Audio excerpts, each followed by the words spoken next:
Okay, so this is a video, and the reason you can't see anything is because I'm in bed and I've already put the light out and I'm too lazy to get up and switch it back on again. So, it's now midnight. I've got back from my third ceremony, which took place in Queretaro this time, and it was a pretty good experience. I'm really tired. I've no doubt that in a few days I will see things differently or understand them differently, maybe, I don't know. Where can I start? There's a lot to be said about this one. It was much deeper, or it felt that way, I don't know, it felt much deeper than the first two. So, this time I took ayahuasca twice, and then near the end of the ceremony I was given a small dose, like maybe 1/4 of the normal dose. So I took, let's say, 2.2 doses, something like that. And well, what I can say is that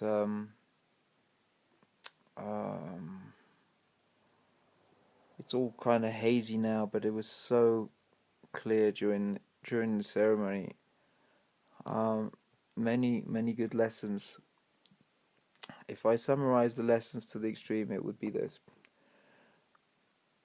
learn or remember to say thank you. I had to say it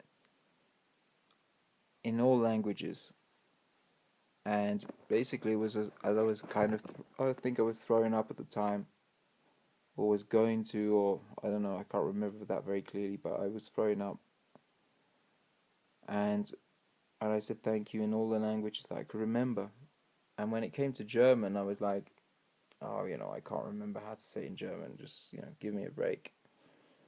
And I knew I had to say it in German. I knew I had to remember. I knew that I knew how to say it. I just had to put some effort into it. And just as I remembered it, I threw up for the last time, and I think it was Carolina was playing the drum, just beating on this drum, and it just stopped right at that very moment.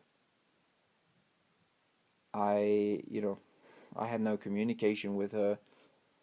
It was, just a coincidence, but so many coincidences like that seem to happen along the way of this ceremony, which was, and I know it seemed to happen to other people, um, and and the thing is, I don't even remember if I said thank you properly in German, because my German is so bad, but it doesn't matter.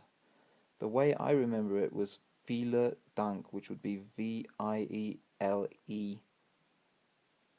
and then new words DANK, right? But I don't even know if you say it like that.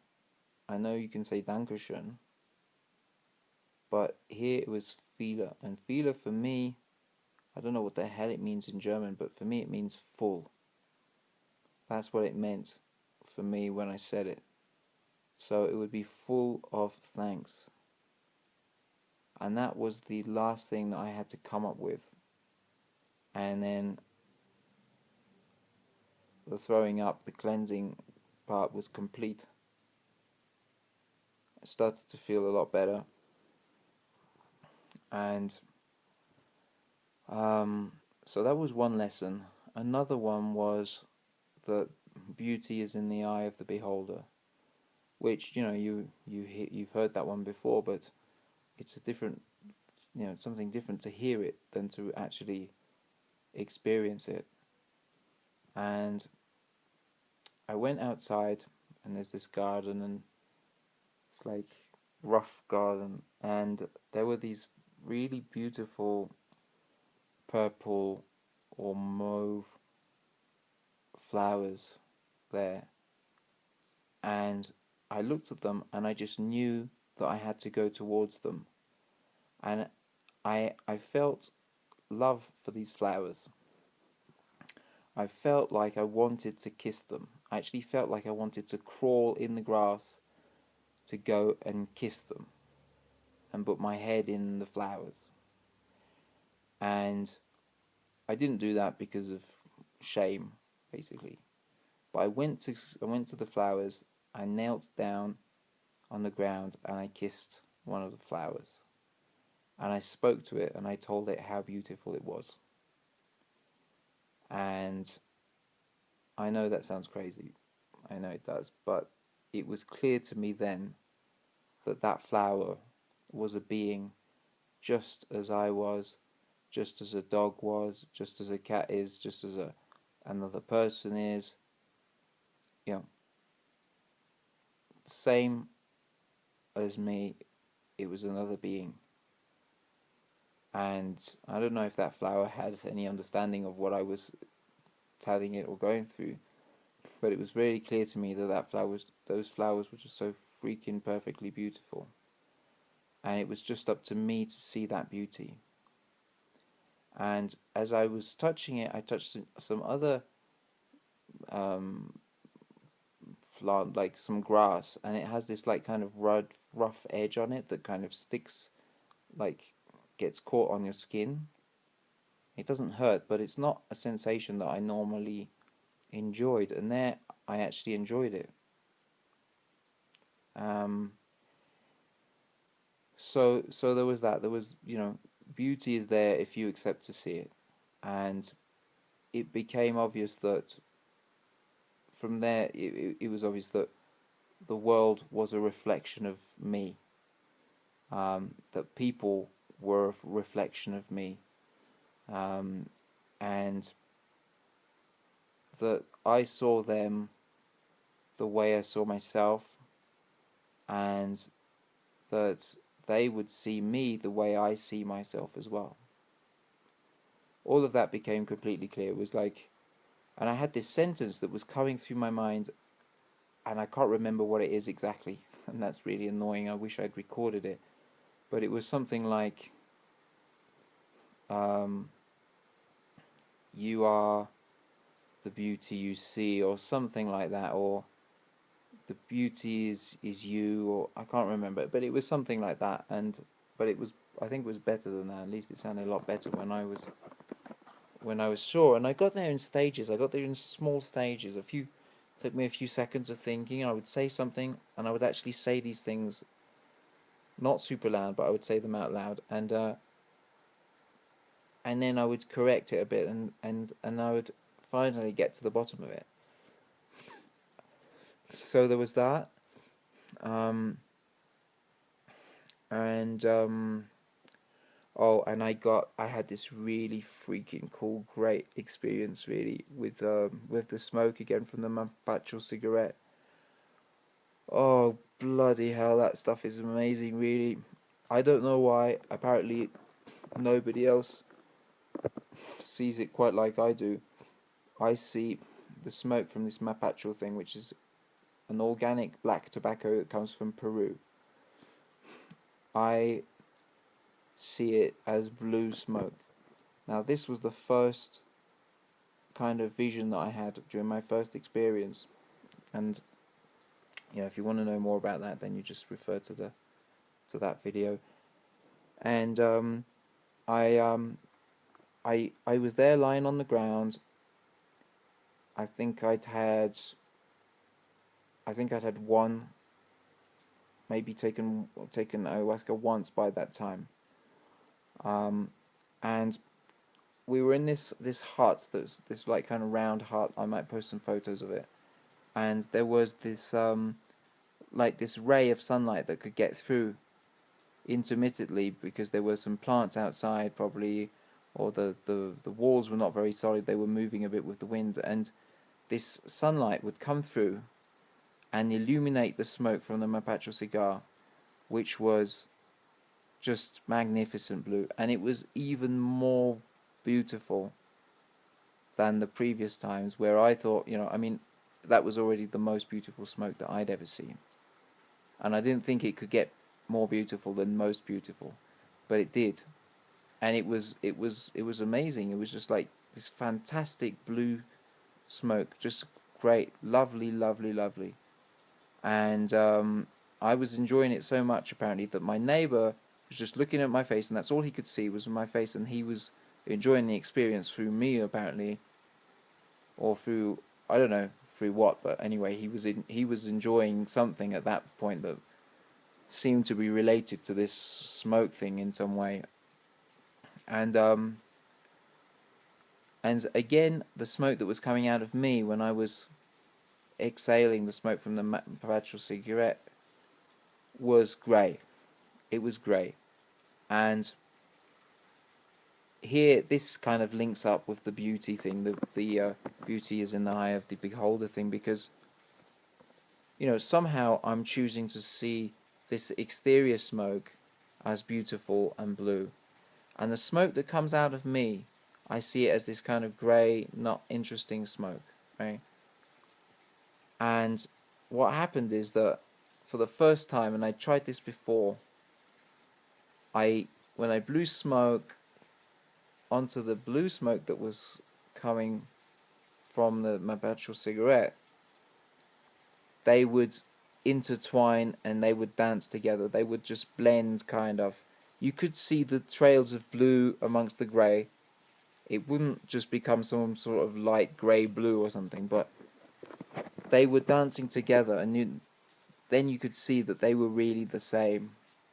Even though they had a distinct colour, I could see my grey smoke, and I could still see within that, I could see the blue smoke from my petrol cigarette. I could see the difference between the two very, very clearly.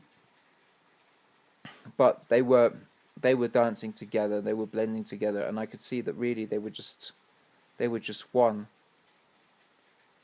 And so the way I interpret that is that the way you see things is, again, is what gives it beauty. And so I've got a lot of work to do on that, because that smoke is still grey, but at least I feel like I've made some progress in that area. And anyway, that experience with the smoke seemed to last a lot longer. It was just amazing. It was like freaking beautiful. That smoke is just unbelievable.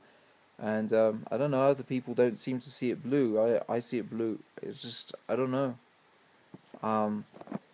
So yeah, there was that, and at the end of the ceremony, we started really, really late. We started at 2 p.m. I think, something like that, because that's when we actually started taking the thing. And by the end of the ceremony, there was this storm outside. Like, the sky was just really dark, and it started raining, and there was lightning and a lot of wind. And when we ended the ceremony and we all get to talk a few minutes, tell what our experience was, next door there was this temazcal. Like, outside there was this temazcal, and they were beating on a drum. And while one of the guys was talking, the drum stopped,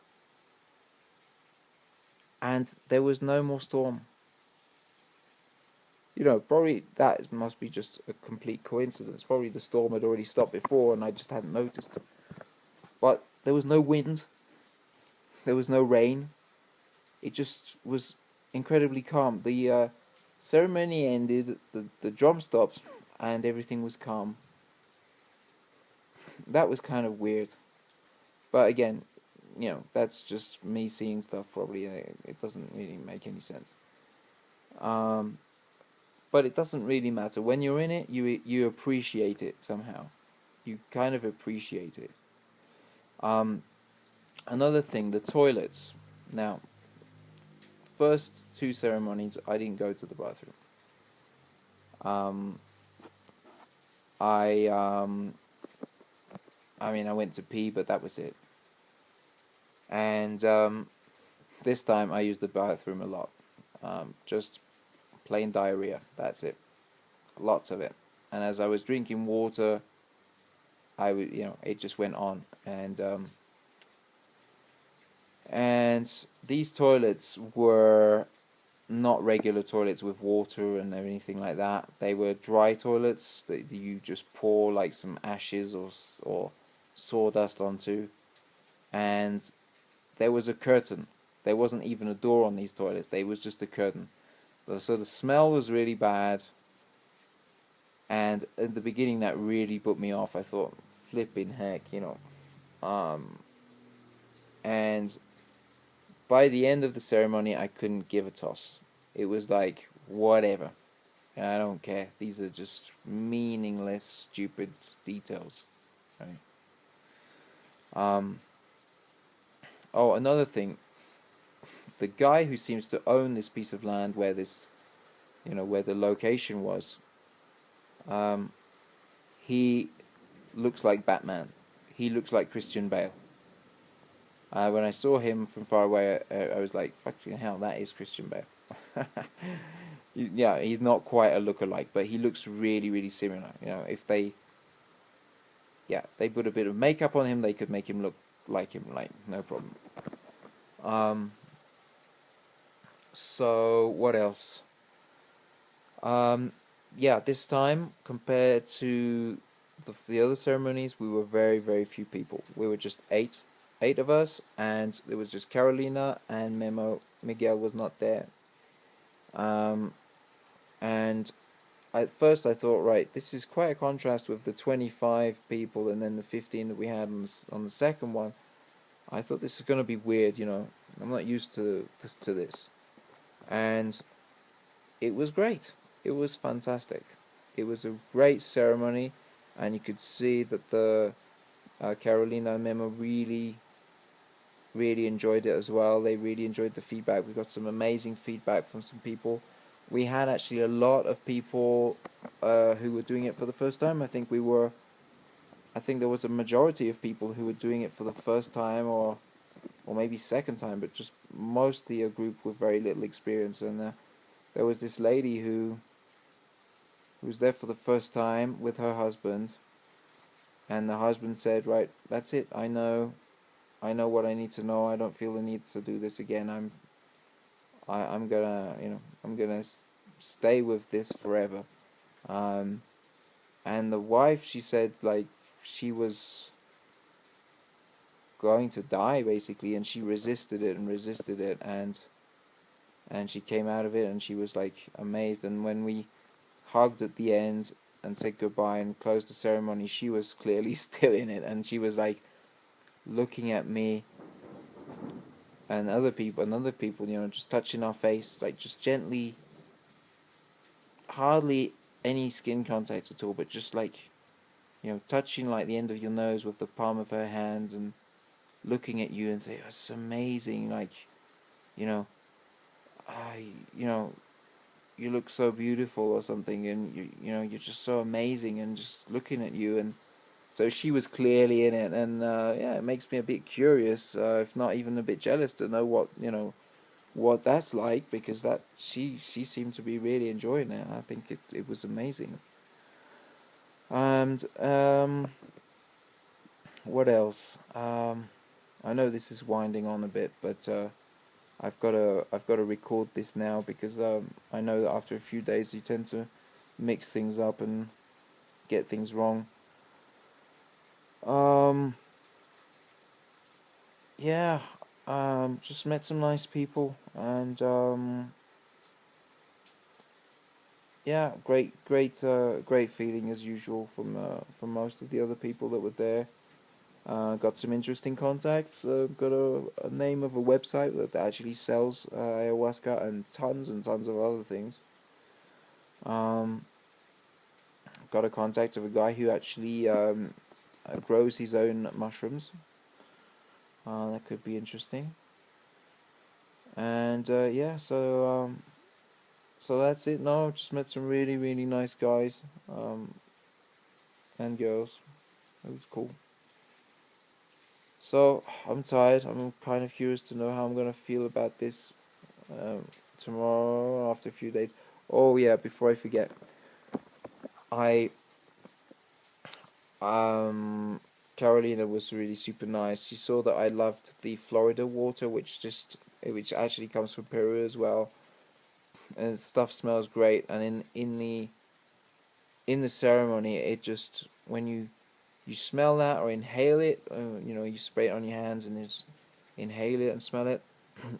it's it's really amazing. It soothes and it helps you, and it's just really good. I don't know what that stuff's made of, but it's amazing stuff.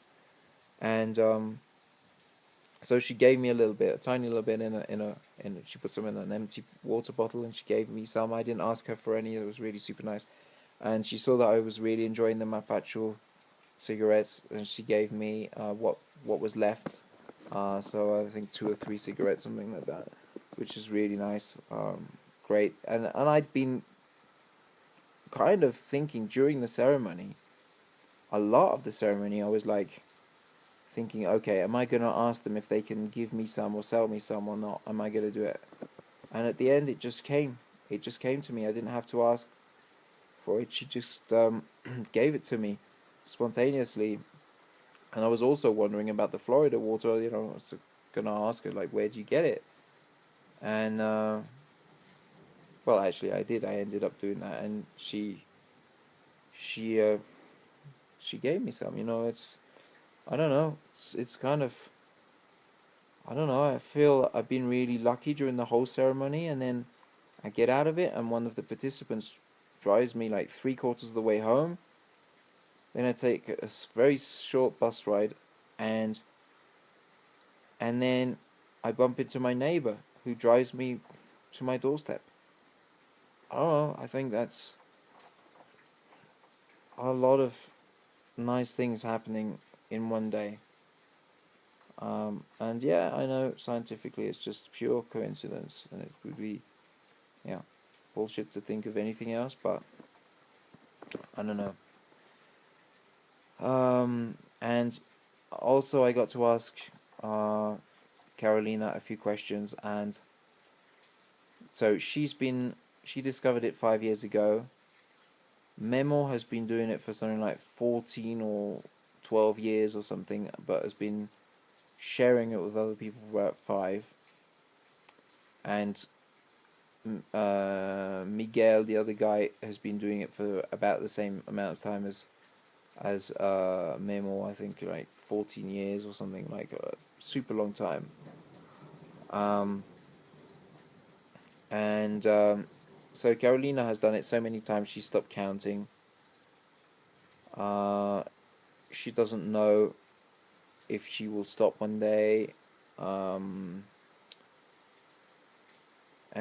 I probably asked her other questions that I can't remember right now, and maybe they'll come back to me later. But anyway, that's my record of what happened today. A pretty freaking amazing day, with some great experiences, kissing and talking to flowers, learning that I mustn't forget how to say thank you, and also it became clear that I had to tell my mother that I love her, and my brother, and my dad. And so, even though my dad's an obnoxious git, and he's just got worse over the years,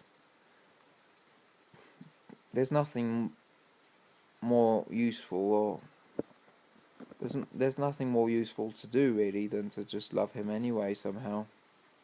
And I kind of tried to rehearse it, saying it out loud. Dad, I'm just calling to say that, well, I love you anyway, Yes, you're a twat a lot of the time, and but that's it. And I need to say that, I need to say that I need to tell my